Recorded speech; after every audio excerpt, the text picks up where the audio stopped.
Magnolia grandiflora, c'est un des très rares arbres à feuillage persistant et qui fleurissent en été, des fleurs absolument magnifiques, des coupes blanches charnues, odorantes aussi. Et personnellement, je n'aurais jamais taillé cet arbre qui a tendance à prendre naturellement un port pyramidal. Mais oui, bonjour Jean-Luc. Alors tu es là et tu tailles un magnolia. Je vais le tailler, Patrick, et je vais vous expliquer comment. Nous avons ici une plante qui est centrale dans le jardin. Elle est porteuse d'une intention paysagiste, c'est elle qui fait le pivot du jardin. Initialement, elle est formée en pyramide. On voit encore la lecture de la forme. Mais elle commence à s'avachir et à s'arrondir, à prendre son forme naturelle. C'est vrai que la forme naturelle du magnolia, c'est un beau dôme. Mais là, on va en faire une belle pyramide. Et cette pyramide, elle est contrainte par l'allongement des rameaux, par l'alourdissement des rameaux dus aux fructifications qui sont très très lourdes. La plante a fleuri au mois de juillet-août et maintenant on a des très belles pommes, des cônes qui alourdissent énormément les rameaux. La plante aussi perd sa forme pyramidale par dessèchement. On a aussi un déséquilibre de forme par des cavités qui sont dues au bois sec que l'on voit apparaître sur la plante au fur et à mesure de sa croissance. Je vais tailler depuis la base jusque vers le sommet en faisant un resserrage du tour, c'est-à-dire que je vais couper les extrémités de rameaux en m'alignant sur le périmètre de la plante. Et j'aurai besoin pour tailler de plusieurs outils. Tout d'abord, mon sécateur, une scie, une petite scie d'élagueur, ou un sécateur ébrancheur. L'un ou l'autre, ce sera pour les bois secs ou les gros bois. J'aurai besoin aussi d'un sécateur sur perche qui va me permettre d'atteindre les grands bois en haut. Et pour les finitions,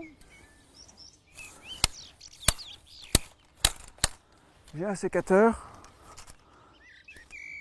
télescopique qui me permettront d'atteindre les derniers rameaux. Quand je taille, pour ne pas faire de bêtises, je commence toujours par les extrémités. J'évite de couper trop gros. Pour le magnolia, dans le resserrage du tour, on va couper extrémité par extrémité. D'abord dans les bouquets, ici. Et si ça sort un peu, hop, je supprime les bouquets. En même temps, je fais une taille de pincement. Voilà. Là, ici. Chaque fois que je coupe ici une extrémité, vous allez avoir des yeux, c'est-à-dire des nouveaux bourgeons qui vont se développer. Quand je coupe dans un bouquet, ici, j'ai ici un bourgeon terminal. Si je coupe, je supprime le bourgeon terminal, je vais avoir à la base de chaque feuille, ici, des petits bourgeons, on les voit bien, ici, et chaque bourgeon va être irrigué par la sève. Et il va se ramifier, donc on va avoir une plante qui va être beaucoup plus dense. Ça sort trop, je peux le supprimer. Ok, hop, voilà. Et au fur et à mesure, donc je tourne autour de ma plante. Je regarde la pente, et ça effectivement c'est vraiment disgracieux. C'est pas la peine de le garder, voilà. Ça, ce sera même pas la peine de garder. Alors, je vais couper avec mon sécateur ébrancheur du gros bois, ici. À cet endroit de coupe, ici, on va avoir, donc la sève va irriguer des bourgeons dormants et on va avoir un repercement au travers de la vieille écorce.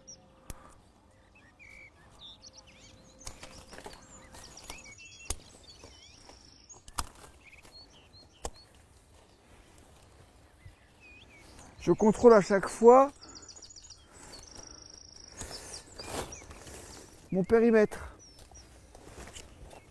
Ça sort trop. Donc je regarde si je suis bien arrondi. Ça sort beaucoup trop. Je vais faire ici un effet de ressort. Voilà. On a intérêt à le tailler régulièrement et on aura une plante bien dense et bien touffue. Sinon effectivement on va avoir cette apparition de bois sec.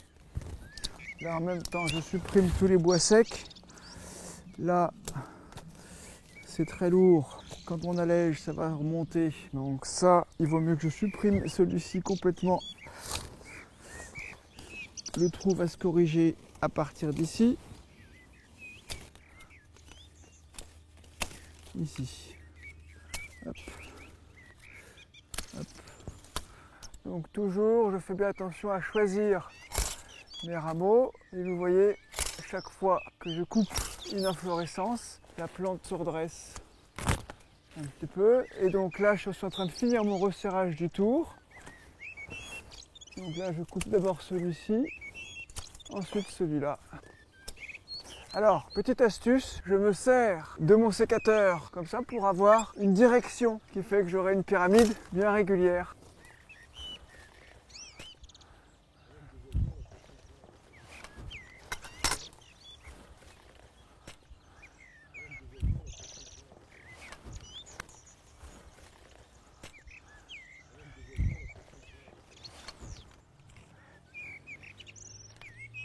Et maintenant, c'est terminé pour cette année. Eh bien Jean-Luc, dis donc, pour un arbre qui dans les manuels ne doit pas se tailler, bonjour les dégâts, il va fleurir quand même l'année prochaine? Bien sûr, c'est un arbre à floraison estivale.